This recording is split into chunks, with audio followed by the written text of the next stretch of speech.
नाज़रीन, हुकूमत पारां पेट्रोलियम शयुनि में वाधा करे ग़रीब पोरियत तबके जो जीअण जंजाल करे छॾियो आहे। इन हवाले सां पेश आहे बुलड़ी शाह करीम मां SS न्यूज़ जे रिपोर्टर राजा करीम कल्होड़े जी ही रिपोर्ट।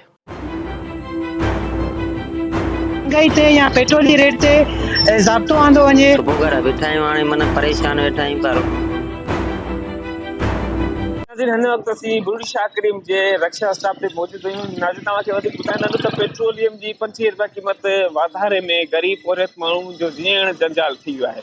हिन काटे तोड़ महांगाई में कीअं ग़रीब घर जो गुज़र बसर करे थो। एतिरी बेरोज़गारी आहे जे माण्हुनि जो गुज़र सफ़र ॾुखियो थी रहियो आहे। असांजी गवर्नमेंट खां इहा अपील आहे त बराए महिरबानी इन्हनि शयुनि ते महांगाई ते या पेट्रोल जी रेट ते ज़ाब्तो आंदो वञे। जॾहिं खां इहा PDM सरकार आई आहे त माण्हुनि जो जीअण जंजाल थी वियो आहे। पेट्रोल मसनूआत में इज़ाफ़े वारो फ़ैसिलो आहे, इहो फौरी तौर ते वापसि वरितो वञे। रोज़ बरोज़ पेट्रोलियम खे वधाईंदा था वञनि, उन जे आधार में जेको आहे जेके तव्हांजा AC ऐं DCs आहिनि उन्हनि खे पाबंद कयो वञे त उहो जेको आहे सो रोज़ जे बुनियादनि ते विज़िट कनि। काफ़ी शयूं जेके आहिनि से आसमान ताईं पहुची वियूं आहिनि। गरीब जेको आहे ख़ुदकुशी करण ते मजबूर आहे त असीं ग़रीब माण्हू सुबुह घर बीठा आहियूं। रोज़गार जी ॾाढी तंगी आहे।